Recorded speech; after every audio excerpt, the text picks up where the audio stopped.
Today we have Pam and Harley. This is Pam and Harley's second lesson with me. When Pam and Harley came for their original lesson, Pam was concerned that she could not find Harley's gate. So now we've found Harley's gate, but she's having trouble finding it. What she hasn't in it, she's having issues keeping him in that gate. So she suggested that we go to this trailhead and practice there rather than the arena as we did with our last lesson, and that way we could ride afterwards. And what happened with that was actually something quite special. We ended up on this little area, which isn't really the best for a lesson. However, the neat thing is that it had a little incline and decline. And what we found, as you'll see here, Harley's doing a pretty decent little rack, which he's a Kentucky Mountain saddle horse, so he is going to do a rack in his natural gait. And he does pretty good there.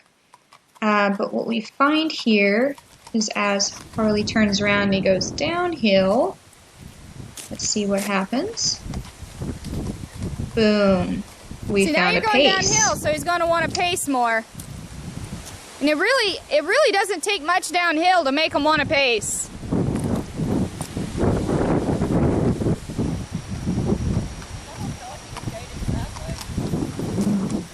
It kind of was.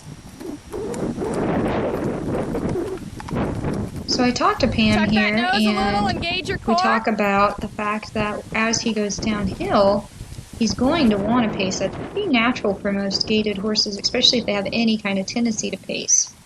So what Pam realized was, see, there we're pacing. Probably, real likely, since she lives out in Arkansas and there's lots of inclines and declines, what we're finding probably is that she's going up and downhill quite often, and so she thinks Harley's just coming in and out of gait, which he is, but he has a real reason to as he goes up and downhill. As she goes uphill, he's probably getting great, and as he goes downhill, then we find that pace.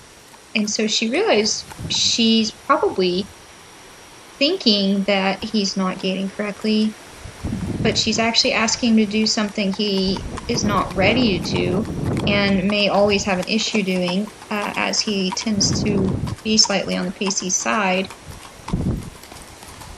Here we have Pam's aha moment in this lesson. She realized that as she goes uphill, he's gaining good, and as he goes downhill, he's falling into that pace. Now we're pacing. And she may be setting him up for failure, so to speak, not on purpose, of course, but either way, that's going to cause an issue. Okay, so here she realizes, look at that. When I go uphill, he is gaiting awesome. Look at that nice rack that he's got going there. So that was really exciting to find that aha moment.